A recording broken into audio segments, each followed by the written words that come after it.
Glasgow State Institute of International Relations. Good morning from us here in the UK. Can you tell us what President Putin wants?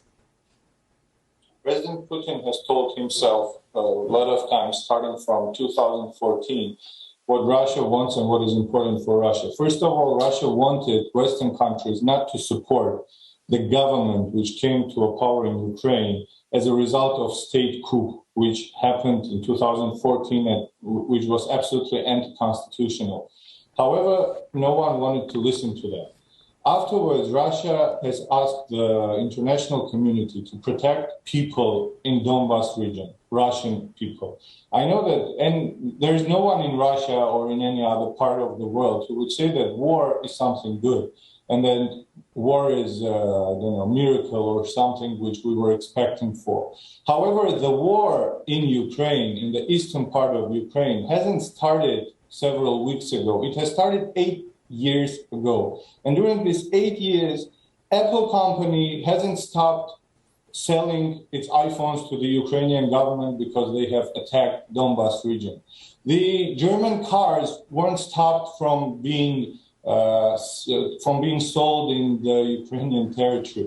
And no one in the world was wearing the flags of Russia or of Russian people who live in Donbas region, although for 8 years they've been killed, tortured, and that territory has been a theater of war activities. I mean, forgive me, Dr. Sadek. No, forgive me. No, excuse me. No, you won't, because that is a lie. There is zero evidence for that. Because when your governments, when the American government, UK government, have invaded Iraq, where we have more than 1 million people dead as a result of that, none of the American companies, none of the corporations around the world have put sanctions towards those governments. Right, so you think those are the...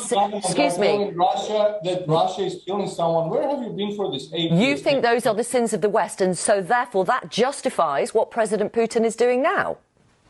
No, what is he doing? He's doing a special operation which he's invaded an independent, sovereign country and is killing innocent men, women and children. That's what he's doing. What is the number of innocent men and women killed in Ukraine? I'm asking you, how does he justify that?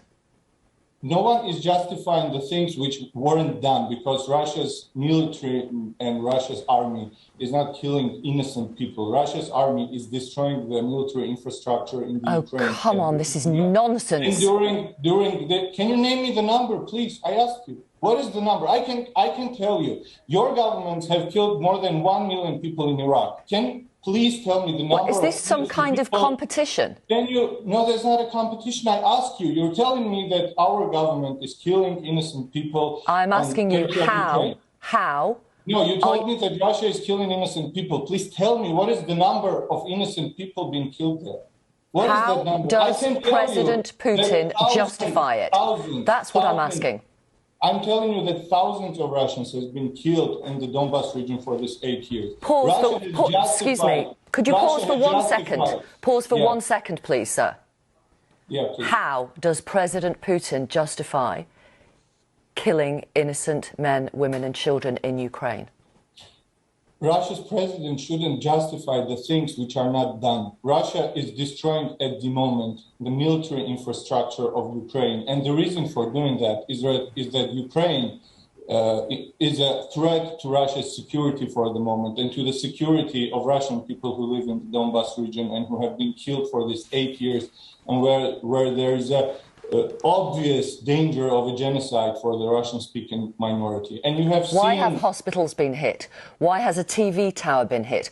Why has an administrative building in the north of the country been hit? Why has an orphanage been hit? Is that military infrastructure? Come on. That's the information of the Ukrainian government. And before the invasion to Iraq, I've seen the Minister of Defense of the United States at the United Nations, who was showing the threat of the weapons of mass destruction which are there in Iraq. And then in 3-4 years, we've known that there was nothing like that there. Right, so let's talk about today. Let's talk about now. How is this going to end?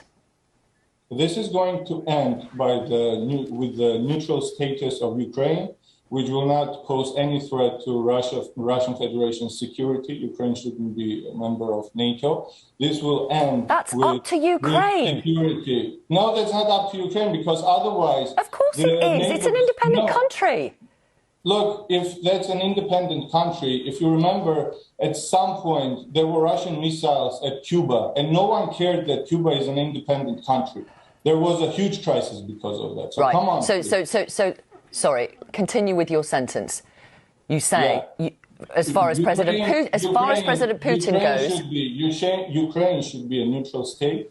Ukraine should be a demilitarized state. It shouldn't pose any threat to Russian people at its eastern borders and to Russian Federation. It doesn't. It doesn't. In Ukraine, that's your opinion. Russia has provided a lot of proofs that it does. And in Ukraine, there shouldn't be any Nazi legions, any Nazi formations, military formations, which want to invade the eastern parts of Ukraine and which pose threat to the Russian population there. Thank you for talking to us today. Thank you. Dr. Henry Sadarian, who is Dean of the School of Governance and Politics.